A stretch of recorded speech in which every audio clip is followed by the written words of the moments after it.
Ini kejadian di salah satu mall mewah yang kalau dari luar pun udah kelihatan nih mall mewah banget.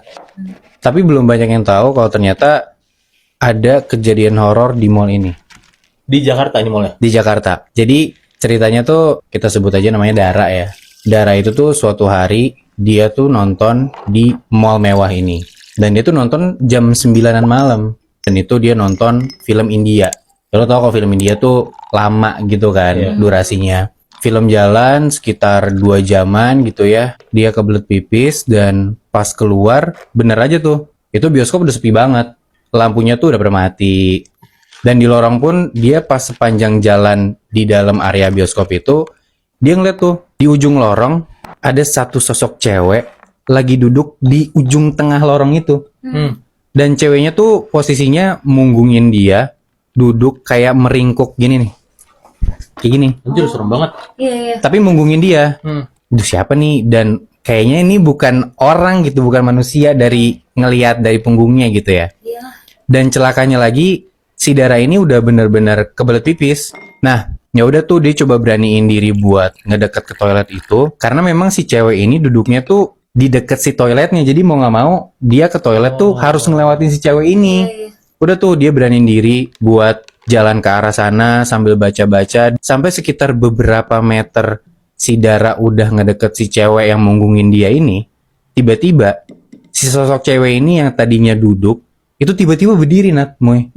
Main. Berdiri dan ternyata lu tau nggak si cewek ini tuh tingginya sampai ke atas plafon. Hah? Jadi bener-bener tinggi banget. Banget. Karena kan kalau misalkan lu lihat orang duduk lu nggak tahu tingginya seberapa kan. Iya. Tapi ternyata ini bener-bener tinggi, setinggi-tingginya.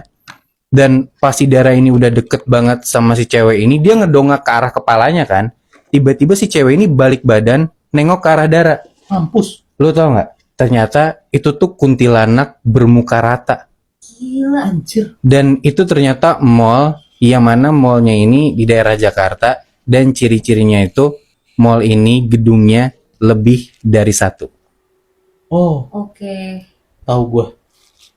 Jadi ini ceritanya ketika sepasang suami istri yang digangguin sama makhluk halus ketika mereka berdua nih lagi sholat jamaah. Aduh mampus. Jadi ceritanya ini sepasang suami istri, kita sebut aja namanya Pak Irwan sama istrinya ya. Oke. Jadi mereka tuh tinggal di sebuah komplek tentara di daerah Cijantung. Mungkin tahu ya tempatnya ya. Iya. Jadi keadaan komplek itu tuh sepi gitu loh. Nah tiba-tiba di jam 7-an malam itu mati lampu.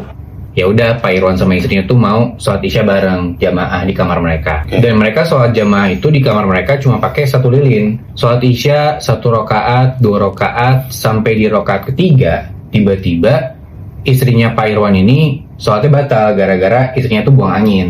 Oh, oke. Jadi istrinya di rakaat ketiga itu dia buru-buru buat ngambil wudhu biar ngejar rakaat keempat lah, at least dia bisa masih bareng nih jamaah sama suaminya gitu kan. Terus Pak Irwan karena dia sholat di depan istrinya, ya dia nggak ngeh nih pas istrinya tuh keluar, karena dia tuh ngerasa di belakangnya dia masih ada yang ikutan sholat. Oke. Kayak masih ada suara mau kena ke seret-seret gitu loh. Nah di rakaat keempat itu tiba-tiba si Pak Irwan ini ngedengar dari luar tuh dari kamar mandi kayak ada suara keran. Nah di situ dia baru ngeh, oh kalau misalkan di kamar mandi ada orang yang mana itu mungkin istri gua, berarti yang di belakang siapa nih yang sholat sama gua, gitu kan. Udah tuh dia selesai sholat, udah tahiyat akhir, dia salam ke kanan, salam ke kiri, terus dia ngeliat ke belakang di antara remang-remang itu karena cuma ada 1 lilin, di belakang dia nggak ada siapa-siapa. Oh. Istrinya juga belum masuk ke dalam kamar, belum selesai wudhu atau belum selesai di kamar mandi lah intinya. Gak ada siapa-siapa. Tapi tiba-tiba dia ngeliat ke arah satu-satunya lilin yang nerangin di kamar dia itu. Tiba-tiba di depan lilin itu ada sosok cewek kuntilanak di depan lilinnya persis. Tiba-tiba si cewek ini senyum pelan-pelan, terus dia matiin lilinnya. Gitu. Anjir, serem banget. Ada satu rumah sakit angker di Jakarta Selatan yang kalau lo ngelihat mewah banget dari luar, emang fasilitasnya bagus. Tapi terlepas dari kemewahannya, ternyata di balik itu banyak banget pasien-pasien yang selalu digangguin sama penunggu atau makhluk halus yang lebih. Nah, ada satu cowok namanya Gary. Gary itu lagi nemenin nyokapnya opname. Nah, itu cuma berdua doang tuh dia tuh. Tepat jam 9 malam, Gary tuh ada telepon dan dia keluar lah. Pas dia nelpon, dia tuh lihat ada suster yang ngelintas masuk ke kamar nyokapnya. Nah, pas si suster itu ngelintas, satu hal yang bikin Gary takut adalah si suster itu bau kemenyan, Bi. Nah, anjir, kok susternya bau kemenyan? Dia nggak berani masuk dan dia mutusin buat kayak yaudah gue tunggu susternya keluar aja deh. Pas suster ini keluar, suster ini bilang kayak gini, "Mas, butuh selimut nggak?" Nah, Gary jawab kayak, "Oh enggak sus, makasih, saya tidur pakai jaket aja." Nah, suster ini bilang kayak, "Oh enggak mas, bukan buat masnya, itu buat kakaknya yang cewek yang ketiduran." Siapa? Nah, Gary langsung mikir kayak, siapa anjir, kan gue cuma berdua doang sama nyokap gue. Iya. Dia takut, dia langsung buru-buru masuk lah ke kamar nyokapnya ini. Pas dia ngeliat ternyata bener di sebelah kasur nyokapnya itu tuh ada kursi. Dan pas dia jalan deketin kursi itu, Gary ngeliat ada kuntilanak, rambutnya panjang banget sampai selantai. Si kuntilanak ini merem, Bi. Nah, tapi mungkin karena Gary tuh kayak gerasa gerusuk kayak buat masuk ke dalam kamarnya, kuntilanak ini melek dan melototin Gary. Langsung buru-buru keluar, pas banget pas keluar kamar ada suster yang lewat. Gary bilang lah kayak, "Sus, ada setan sus di kamar saya sus." Nah, susternya bilang kayak, "Oh tenang-tenang mas, mas saya temenin masuk ke kamar yuk." Masuklah si susternya sama si Gary ke kamar. Ternyata nggak ada apa-apa, kosong. Yaudah susternya bilang kayak, "Tenang-tenang ya mas, yaudah deh saya sekalian ngecek kesehatan ibunya aja." Nah, Gary bilang kayak, "Oh enggak makasih sus, udah ada kok tadi suster yang masuk buat ngecek." Nah, tau nggak si suster bilang apa? "Loh mas, harusnya nggak ada suster lain karena di malam ini yang shift itu saya doang sendiri." Jadi di malam itu ternyata Gary tuh ngeliat ya dua sosok penunggu rumah sakit itu. Yang satu si kuntilanak yang duduk di sebelah nyokapnya, yang satu lagi suster pertama yang bau kemenyan. Muibi, Ya. kalau lo lagi nyari kosan, terus lo ketemu kosan yang bagus banget tapi murah banget, lo harus curiga sih. Soalnya pasti ada yang gak beres kan. Jadi ada perempuan namanya tuh Hani. Hani ini baru pindah ke Jogja, jadi dia kuliah di sana.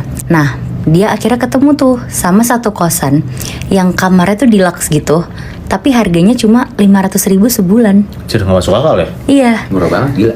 Nah, iya, dan di situ dia seneng banget tuh karena dapat murah banget kan dan gede bagus juga. Akhirnya ngekos lah si Hani di situ. Sampai akhirnya dia kedapetan satu ketika di mana satu set pakaian dalamnya dia pas dipulangin abis dicuci dari laundry bau dupa gitu.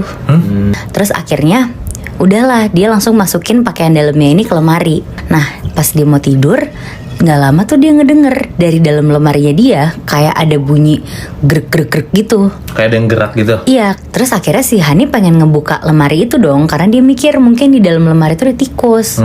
Akhirnya dia jalan ke lemarinya, dia buka lemarinya dan kalian tahu nggak ada apa di dalam lemari itu? Apa? Jadi ternyata di dalam lemari itu tuh ada pocong. Kayak lagi menggeliat-geliat gitu badannya. Akhirnya si Hani langsung lari lah keluar kosan, dia teriak-teriak minta tolong. Tapi ada nih satu orang yang nolongin dia, yaitu si pemilik kosannya dia, namanya Ibu Marta. Nah, pas si Hani mau ceritain kenapa dia minta tolong, si Bu Marta tuh langsung ngomong, "Gimana Hani, kamu udah ketemu anak ibu? Dia baik kan?" Anak ibunya siapa maksudnya? Jadi ternyata si anaknya ibunya itu si pocong itu, Moy. Anjir. Nah, jadi pas Hani nanya ke sekitar, ternyata si Bu Marta itu sorry ya, kayak agak sinting gitu. Oke. Semenjak si anaknya ini tuh meninggal di umur 20 tahun, anaknya laki-laki. Dan dari situ si Bu Marta tuh langsung kayak ngilmu gitulah.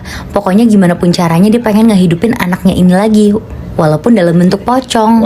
Dan Bu Marta pengen banget lah nyariin si anaknya ini tuh jodoh dengan cara ya si orang-orang buat ngekos di kosan ini dengan harga miring.